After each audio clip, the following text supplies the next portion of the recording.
Sanglit kamo minahalman nga mga anak sa Dios. Paningkamot gayud kamo nga mahisama kaniya.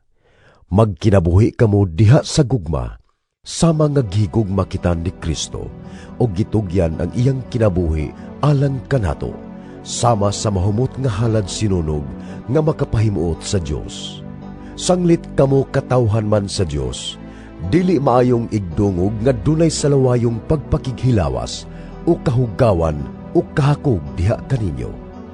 Ayaw kamo paggamit sa mga pulong nga malaway, binuang o mahugawng tiaw.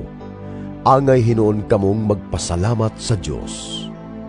Timan ikini, walay tao nga salawayon, laway o hakog, kay ang kahakog maoy usa ka paagi sa pagsimba sa Dios nga makaambit sa gingharian ni Kristo ug sa Dios.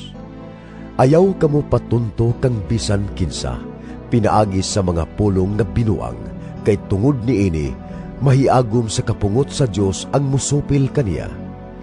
Busa likayi gayud ninyo kining mga tawhana. Kaniadto dulom ang inyong kinabuhi, apan karon may kahayag na sukad nga kamo nahimong katawhan sa Dios.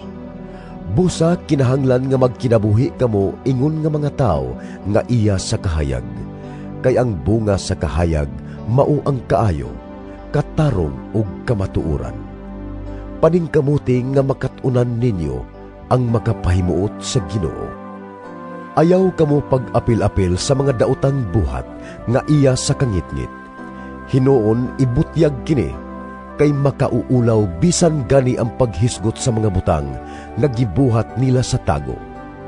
Ug kun ipadayag na ngadto sa kahayag ang tanang mga butang, makita ang matuod nga kinaiya niini, kay ang tanang madayag mahimong kahayag.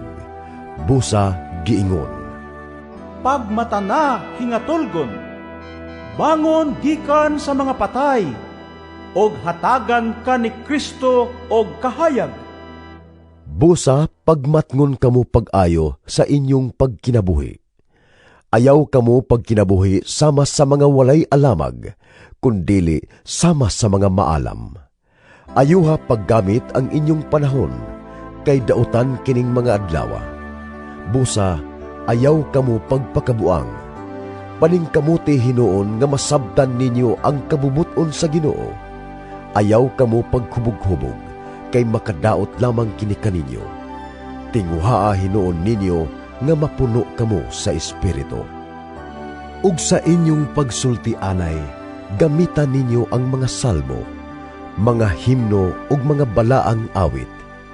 Awiti ug daygan ninyo ang Ginoo sa kinasing-kasing gayod.